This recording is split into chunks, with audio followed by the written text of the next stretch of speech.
Hello, friends. Welcome to this edition of This Day That Year. And today is September 16th. And in this program, we talk about the important historic incident which happened today. So let's find out what are the important incidents that happened today. Before we start, I'd like to tell you that we are live across social media platforms and you can use the chat function to send in your comments. So let's begin our journey today.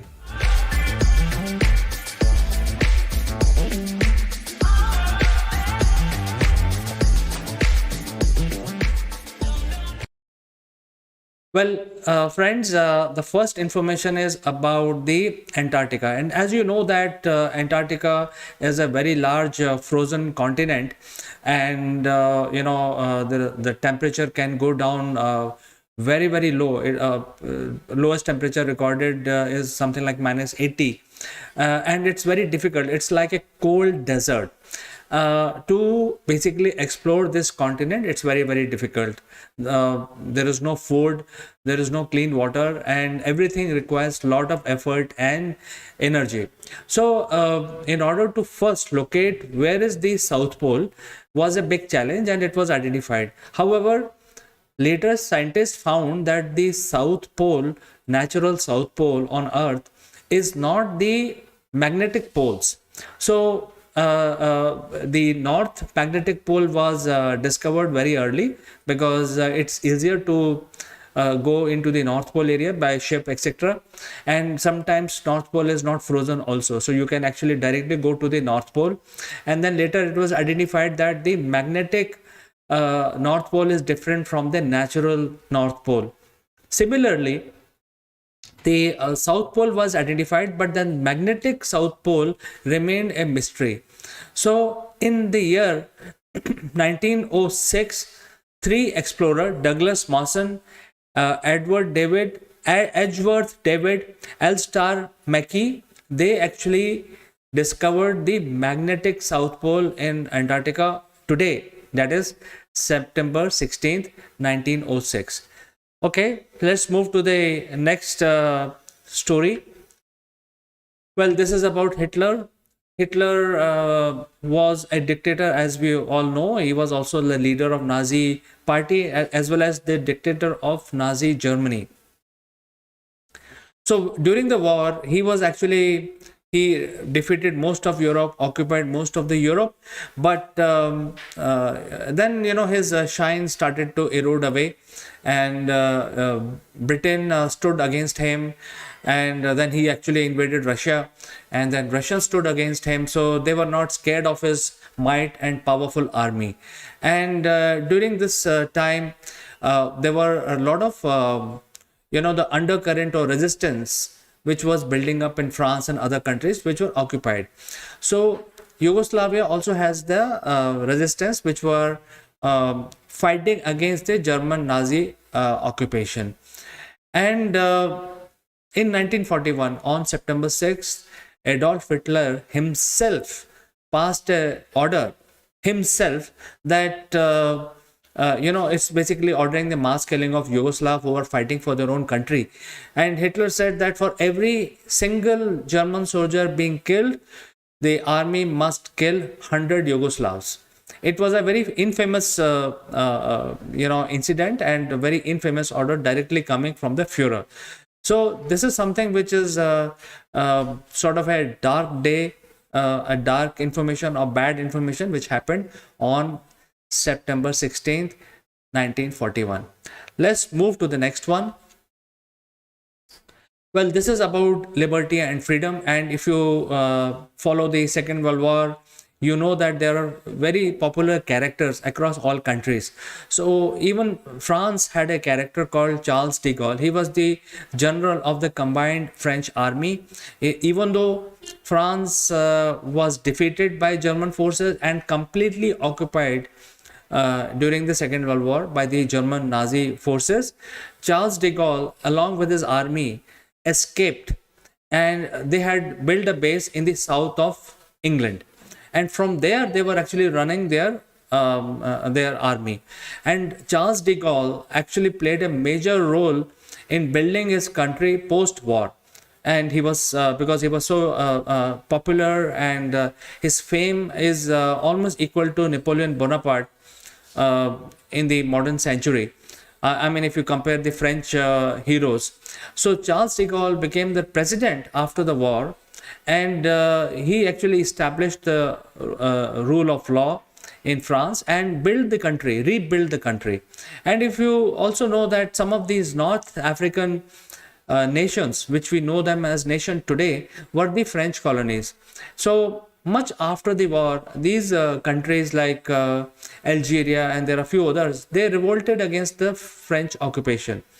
And just a trivia on the side that if you look at the French football team today, which is one of the top football team globally, almost every member of football team comes from Africa. So France definitely has a very deep African connection. They had a colony there. They had a couple of countries as colonized countries. So Algerians were fighting for their independence, pretty much like when Indians were fighting for independence from the colonial power of UK. Similarly, Algerians were fighting for their independence.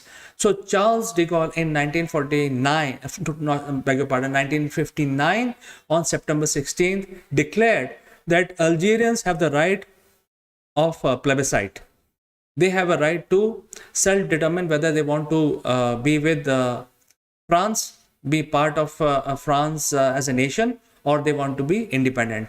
Now, in this plebiscite or in this referendum or self-determination, voting was done, and Algerian people actually chose to become independent, and they don't want French occupation. And as rightly as it would, the French gave independence to Algeria, and Algeria became the independent country. And this referendum was given by none other, the order for referendum was given by none other than Charles de Gaulle.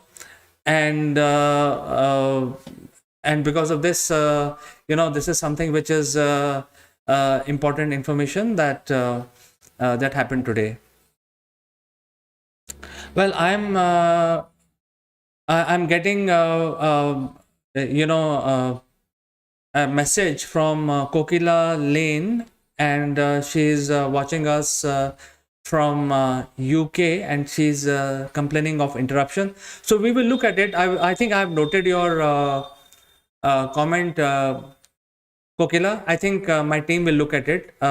Let me continue with my program. And any questions, Kokila, you're most welcome. All right, so let's continue to the next one. This is regarding the American forces. There were American forces who were basically fighting the Vietnam. They fought Vietnam, Khmer Rouge regime for almost 10 years, and eventually they decided that this battle is not going anywhere, and they decided to withdraw the forces. Now, during this 10-year period, there was a lot of resistance within their own people itself, because the exchequer was paying money for the war expenses. At the same time, their young sons were basically dying in the war. So, from the people's standpoint, the war was not for them. War was fought. Americans were fighting the war for a third party country, and because of that, the American people did not believe in this war, which was America fighting or invading Vietnam. And the Vietnamese were also very bravely fighting the Americans in spite of being a poor country, and they were basically giving a lot of challenge to the much advanced nation which America was in those days. So there was a lot of resistance within the American people itself, and because of this resistance, there were few deserters also in the army, because they did not believe in the war. They did not believe that why America is fighting somebody else's war in which Americans were dying. So they actually deserted.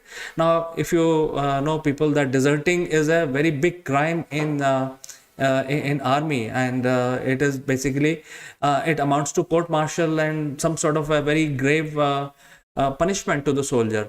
However, after the war, 1974, President Gerald Ford announced that there is a conditional amnesty for all the deserters who walked away, because I think this is a humanitarian issue here, and deep in the heart, Americans also felt that this war is futile, and they were fighting on very far off place for somebody else, and it has no link with the American freedom and liberty. So I think it was a great gesture which happened today on September 16th, 1974, when President Gerald Ford announced amnesty for all the deserters, and that gave them a little bit more confidence in the public. Okay, so let's move to the next one. And this is about the soap opera or a television serial fans. I myself is a big fan of few of the serials like Frasier, which I'm showing you right now. And this was a very popular, a daily soap opera, highly comical, and depicting the true nature of human in a very funny way. And people, if you're watching me and if you have seen Frasier, you will remember this used to be the evening pastime for all of us before the serial Friends started airing. And Kelsey Grammer was the main cast, along with David Hyde, and they used to speak fabulous English. They used to always, these are two brothers, psychiatrist brothers, who used to basically create a lot of puns using very advanced English, and they used to show that they are very snobbish characters. Both of them are psychiatrists, and they used to compete with each other in terms of who's more knowledgeable. It used to be very funny. And even today, I would like to watch Frasier serials yet again, because these are very refreshing, very, very hilarious, and very, very refreshing. So this serial, very popular serial, started airing on September 16th in the year 1993. So this is a trivia which is for all the buffs who like Kelsey Grammer and the Frasier as a serial. So friends, these are the items which happened, important items which happened today, and I thought I'll talk about with you briefly. And if you have any suggestions, any comments, do write in, because we come live every day about this day, that year, and you can send in the comments. And thanks for watching, and I will catch you again tomorrow live. Until then, please take care.